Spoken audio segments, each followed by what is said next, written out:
sharing my screen. I am going to spotlight our first two speakers here. And I would officially like to introduce Chris Fleming and Tony Arnold. Chris is the head of training campaigns at Standard Chartered Bank. Helping people protect themselves online has been one of Chris's main passions since he began working in the security training and awareness field over 5 years ago. He's responsible for delivering creative, engaging, and memorable campaigns that inspire colleagues to behave securely and promote a strong and positive security culture across the entire organization. And Tony's the CEO of ANZ Bank. Prior to working at ANZ, Tony worked for Ford Motor Company, Deloitte, and EY. He's passionate about the opportunities that technology brings to society and organizations and has interests in data analytics, security, and the ethics associated with technology usage. Chris and Tony, welcome, and thank you guys so much for joining us here today. Thanks for having us. Thank you. Absolutely. So just to get started here, I think that let's dive right in. The topic that we're going to be discussing today on our first panel is the DNA of a successful and modern cyber awareness program. And so just to dive right in, having talked to both of you, you've both run very successful cybersecurity awareness programs in your career. I think the first and foremost, what everyone would like to hear is what makes a successful cybersecurity awareness program? Can you talk to us a little bit about the trends and what goes into making that cyber awareness program a success? And Tony, if it's okay, let's go ahead and start with you. Yeah, so probably one of our most successful programs has been our Cybersecurity Ambassadors program, which we were lucky enough to win an industry award for in New Zealand. And so really what we did there is we effectively engaged with the 8,000 staff that we have to educate them on cybersecurity by looking for champions within the different areas of the organization. And effectively those champions applied for our program. That program gave them some benefits. We were able to train them up on cybersecurity, and they were able to kind of understand the concepts and be able to talk to that. And then effectively from that, they then went out to their stakeholders within the different business areas of the bank to effectively, explain and champion the cybersecurity program and, the knowledge that we wanted to get out there. So that was really successful. We've been running that for a number of years now. And what we've actually seen is it's then flowed through to conversations with our customers. And, the cyber ambassadors have then come back and said, can we have more information on this? So very much, put it in the hands of the organization and being there to coach and train and develop rather than it being only a security team issue to deal with. It's been one of the real success factors for us. Fantastic. Thank you so much, Tony. And Chris, same question over to you. Tell us a little bit about the programs you've implemented and what has driven success. Yeah, well, actually, I'll just build on Tony's point as well there. I mean, one of the most critical aspects of making a cyber program successful, I think, I absolutely agree. You need to have an established network and strong relationships across the business where you've got the security function and the business talking to each other. In one of my previous organizations, I've also, built up what we call the Security Champions program. This was, colleagues across the business who perhaps had an interest in security but wasn't directly involved in it, who we were really able to get, hands in on helping us raise awareness of the different security issues, the different security topics that were at the forefront of our risk registers. So that absolutely was something that I think for us as an organisation was crucial to help build awareness, raise awareness, and build a strong cybersecurity culture across the business, inherent within the different business areas. Building on that further as well, and I think looking at cyber awareness programs as a whole more holistically, one of the most critical aspects as well that you need, I think, is quality data. So you need to understand where the risks in your business are, and there's not going to be one size fits all approach that would be applicable across any business. I'm sure there are elements of Tony's program that could fit within my area, vice versa. But every single business will have different risks. They'll have different focus points. And I think one of the things I found that's really been crucial to success when you're going out with key messages, when you're trying to educate colleagues on certain topics of information cybersecurity, given it is such a broad discipline in itself, is making sure that you've got data that can tell you where you need to be focusing. And that's looking at different types of colleague behavior. That's looking at the different risks within security that colleagues are perhaps responsible for or jointly responsible for across the business, and making sure that you can pinpoint those and deliver training, education, awareness, whatever it might be in whatever form, specific to those behaviors and to those risks.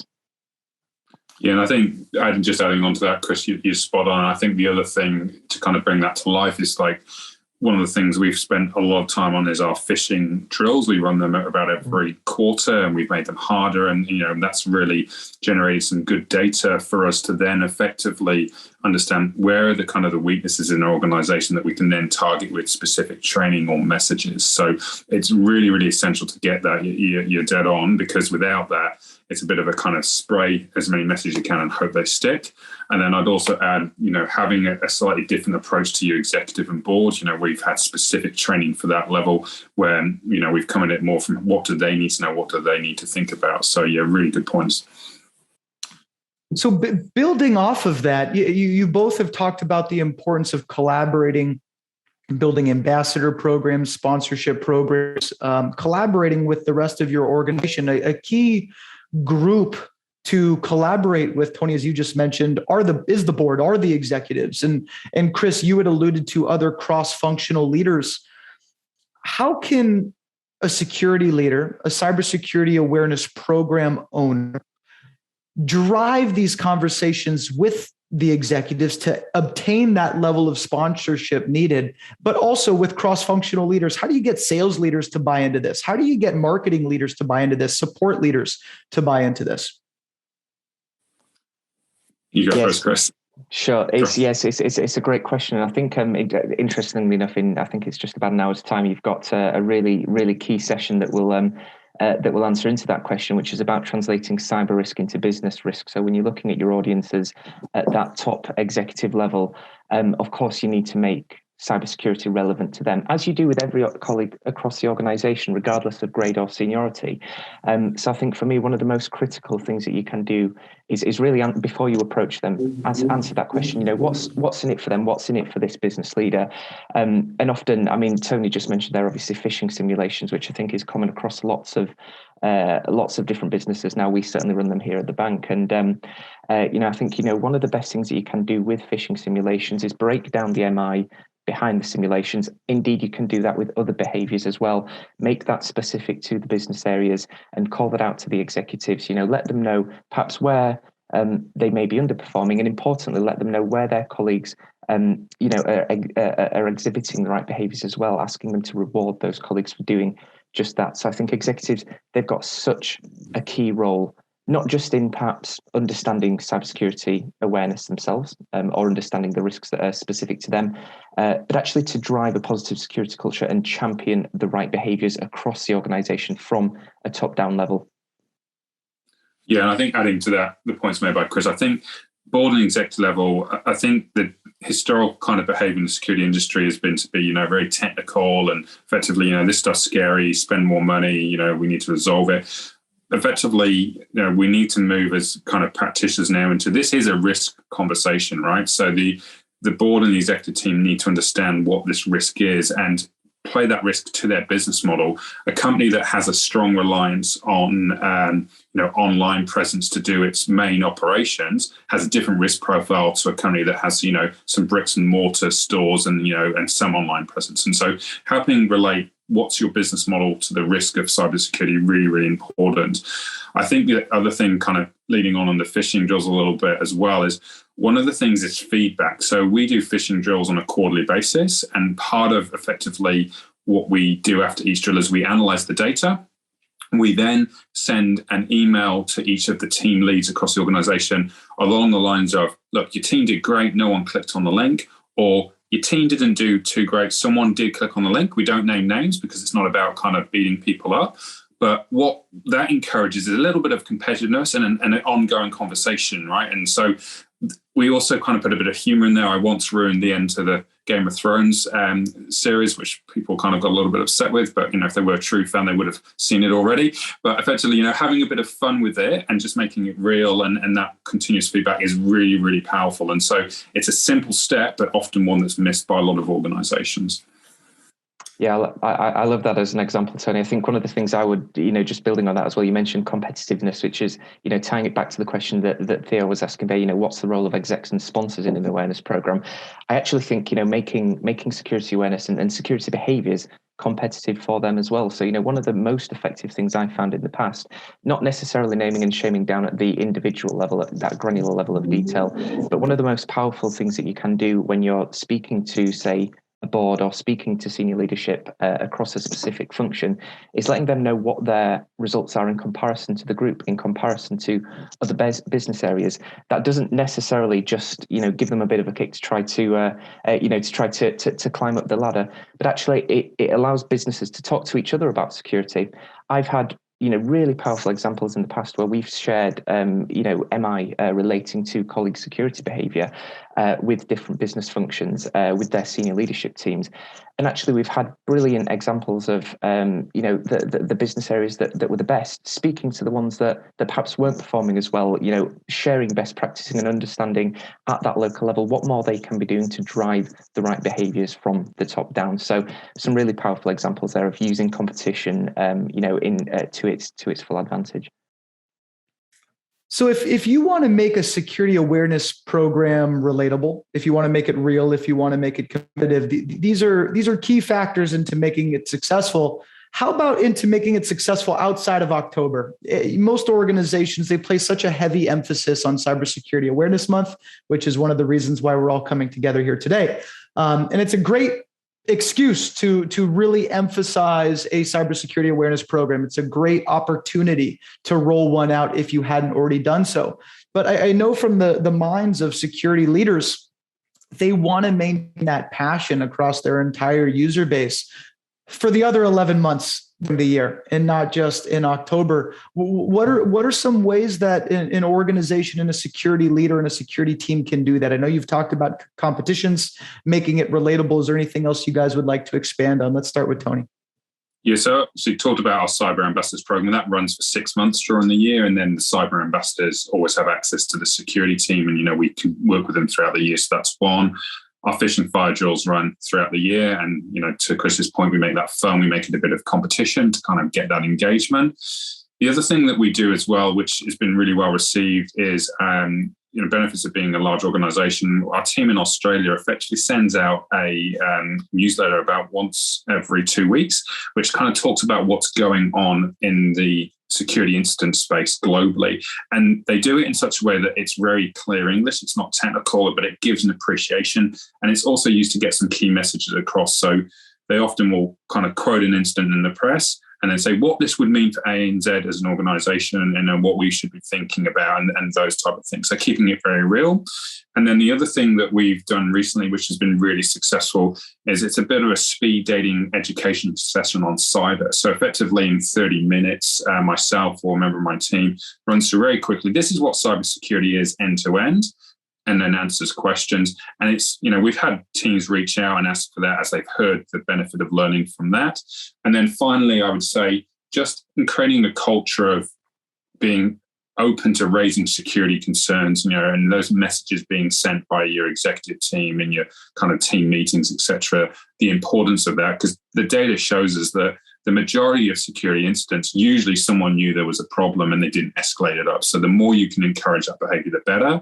And we found that certainly results in our teams approaching the security team saying, I've got a concern about this. 9 times out of 10, it's nothing, but we'd rather have 9 things that aren't a problem and then catch the one that potentially could be if we didn't do something about it. So that's certainly how we look at it. It's just an ongoing, continuous thing. And then I'd finally add to that as well is also related to people's personal life, right? We really spend a lot of time educating our staff, and we also encourage them to go home and talk to their family and friends about this because we feel it's important to get that knowledge out into the wider community as well. Yeah, brilliant examples. Just building on that further as well. I think back to your question, Tony, you're asking, how can you make this an annually driven thing, not necessarily just something you look at in October. Funnily enough, in one of my previous organisations, I've had exactly that conversation with senior leaders. We didn't actually run a campaign for Cybersecurity Awareness Month, and the reason was, I was having a conversation saying every month is Cybersecurity Awareness Month. I know that's going to sound quite cheesy, but it really is true. I think when you're having conversations with colleagues on such an important and such a broad topic, let's not forget this is not easy. Cybersecurity is not easy. We need to make it as digestible as possible, but it's a big topic. There's lots to learn, lots of behaviours to have to try and influence within that discipline. And I think one of the most effective things you can do is keep talking continuously with your colleagues across the business throughout the year. I'm responsible at the moment in the bank for delivering our campaigns, designing and developing our security campaigns, and we do that throughout the year. We are always talking about new risks. We're always talking about trends in behaviour and relating our campaigns to that. So it absolutely needs to be an ongoing thing. What I would say, however, is that's easier said than done. It's very easy for me to sit here with a well-established team within the bank that focuses on this, but you need to have the resource and you need to have the budget to be able to drive that too. It's not something that perhaps a security team can do, with half an FTE off the side of the desk, as you say, for 1 month of the year. It really does need to be a continuous conversation throughout the year. I really like some of the examples, Tony, you were just giving then as well. Some of the things that's engaged colleagues, and there's a few things there that we've delivered as well. So, monthly newsletters that we've rolled out on a subscribe-only basis, so not just pushing messages out, but actually, encouraging people to subscribe. In my past organisation, we got a third of the entire workforce to subscribe to our monthly newsletter, and that was a monthly drumbeat of the most important things available to them. Personal life, Tony mentioned that too, relating security to personal lives. One of the biggest standouts for me last year at the start of the pandemic, we were obviously all thrown into this position where everybody was forced to work from home, certainly at my organisation, and indeed kids were off school as well. So there were a lot of families having to juggle homeschooling with a full-time job. We actually ran cybersecurity awareness sessions for children from, I think, the age of 4 up to young teenagers. We had their parents sat there with them at the work laptop, going through some really important content for those specific to those age groups. And actually, that was an opportunity for us to not just enable us to, provide more education to a really important age group, but actually enable the parents to learn more about security themselves, and actually enable those colleagues to be much more bought into what we do. So it then seems like more of a collaboration between security and the business, as opposed to just trying to push messages out from one place to another. Making it relevant for the personal lives. This is huge. This is, being in this industry myself, something I'm constantly hearing every single day from security leaders around the world. It's structuring an entire program and contextualizing the message so users can understand the information they're being taught is going to help them, their loved ones, their personal financial assets, their children who are growing up in a very digitally connected world, their parents. It's going to help them in their personal lives, because that's a much easier message to give to somebody for them to really opt into and engage with than a message just around protecting an organization. Everyone, of course, most people want to be a good corporate citizen, but if you're teaching them how to do this to protect their children and their families, the message resonates. So thank you guys so much for sharing that story. Chris, the fact that your organization ran cybersecurity awareness training for children ages 4 and up, is that what you said? Yes, that's right. I think 4 to early teenagers, which I'll be honest, I've presented to thousands of people over the years in cybersecurity awareness. That was probably the most terrifying set of presentations I've done. But just an unbelievable initiative that just resonated so well with colleagues across the business. I mean, you're tackling so many important elements with that single initiative, if you really think about it. When we talk about the skills gap, which is a conversation that we're going to be having on the front lines at our last session, we're going to be talking about closing the cyber skills gap and how can we as an industry do that. I expect one of the big things that will be discussed is how can cybersecurity be more relevant for individuals earlier in their educational cycles, earlier in school, earlier in their lives? How can we increase that exposure? So what an incredible initiative to accomplish that. And then, of course, when you look at it from an awareness perspective as well, Chris, you know, if people are getting this training for their children, of course, they're going to tune in because they want to know what their children are watching and reading and learning. So a very savvy initiative there. Kudos to you. So guys, you know, we've spent so much time on the successful side of security awareness programs, but not all security awareness programs are successful. And organizations and security leaders sometimes face pushback. They sometimes experience low completion rates on attestations or on training. They sometimes have poor performance on phishing simulations. Sometimes they just have disengaged users, people who are not opting in to the program as a whole. They're just not buying in. Talk maybe a little bit about it. Have you seen security awareness programs struggle? Have you heard from friends in the industry, colleagues perhaps, that have gone through maybe an uphill battle trying to implement a program? And what are some trends that you can just impart on our audience here of things that they should stay away from? Let's start over here with you, Chris, for that one. Yeah, trends for people to stay away from. That's a great question, Theo. So I think it's really important to recognize that security awareness doesn't always have to be, you know, really big initiatives. You know, I mentioned before that we continuously run campaigns across the bank, and indeed that is important to continue those conversations to be able to push those messages out. But that doesn't always need to mean you're running big campaigns with lots of external speakers, or, you know, creating big e-learning modules or lengthy videos. You know, one of the things that I think perhaps I've seen, you know, peer organisations, you know, just start to look at in recent times, which has been really effective, and indeed something that I've been implementing myself is, you know, how can we raise awareness through nudges, through smaller, you know, smaller avenues of influence. You know, I think you mentioned you mentioned at the start of that question there a couple of the challenges that are inherent within security awareness, and you know, what I would absolutely say is, you know, this shouldn't just be distant from colleagues. You know, this needs to be part of their job descriptions. It needs to be part of, you know, their day-to-day life. So, you know, for me, if the more that we can speak to colleagues, you know, whether that is part of a big campaign or a smaller initiative, such as, you know, trying to give nudges throughout the day, perhaps throughout the user journey, you know, that a colleague faces on their day-to-day lives at work, you know, the more effective a program is going to be. Yeah, and I think adding to that, you know, some of the things when I've talked to people across the industry is don't, you know, to Chris's point, start small, right? It's not about, you know, do a massive business plan, you know, we want millions of dollars to do education. Start small and do what's right for your organization. I think recognize this is about creating a culture in your organization and interest in security, and that, you know, that's what you're trying to build, rather than using it to kind of highlight, you know, where people are, you know, weak or things like that. So I think, you know, we talked about that earlier on. If you get to a point where you're going after the individual and saying that individual doesn't take security seriously, then realistically, you're not going to create the culture and people are going to hide, right? And so that's why, as we've talked about earlier, we don't purposely name people if they've clicked on a phishing link that we've done as part of the drill.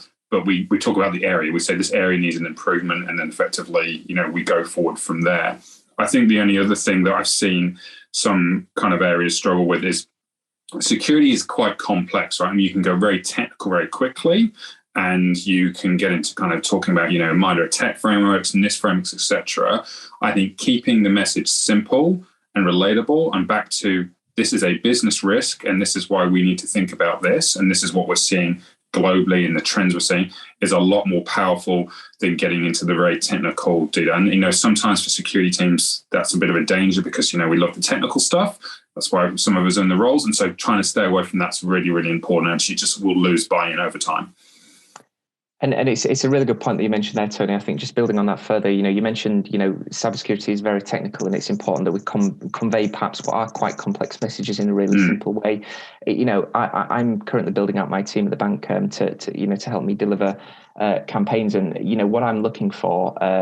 We've got job descriptions live right now. We're looking for marketers. We're looking for advertisers. Graphic designers. Yes, if they've got the ICS experience, great, but that's a nice to have. To be honest, what I'm interested in is people that can communicate well, people that can design well, and really, engage colleagues in that way. I think one of the really interesting things that I've seen, certainly within the last 18 months, as we have all shifted to more home working and more of this virtual presence, is, there have been more emails sent from different communication teams. I find it has got, perhaps more difficult to stand out in an email, to stand out in a newsletter, for example. And I've only been at the bank for 3 months myself, but two of the phrases that I've heard my team talk about a lot since joining, which I absolutely love, is radically different. How can we make our content different and cut through the noise? So, how can we make sure when we are delivering messages on security, yes, there might be another few, all colleague emails that are received throughout the day, but actually, how can we make that as immersive and impactful as possible? So, making sure that you can create content which really resonates with people, but is still simple to understand and digest, targeting that content towards specific audiences as well. So, you can't just take a one-size-fits-all approach and expect a single initiative or perhaps a single campaign to resonate with everybody. You need to have a more targeted approach to be able to try and get out to colleagues, whether that's based on their role. It could be that, there are some colleagues across the organization that are at greater risk of being targeted by a cyber criminal. Being able to reach out to them directly with more bespoke messaging, I think, is also another really impactful feature of any security awareness program that can go a long way. Amazing. Chris and Tony, last question. We're just getting ready here to transition to our next panel. So maybe in just 15 or 20 seconds from each of you, if we've got an aspiring cybersecurity leader or a current cybersecurity leader who's ready to launch the first cybersecurity awareness program, what is one piece of advice you would give to that individual who just wants to start and launch the first step of their cybersecurity awareness program? Let's start with Tony. Just a real quick bullet piece of advice for that aspiring security leader. Yes, I touched on it in my previous comments. I think, what is the cultural change that you want to see? And then target your campaign around that, because that's going to set you up for success in the future.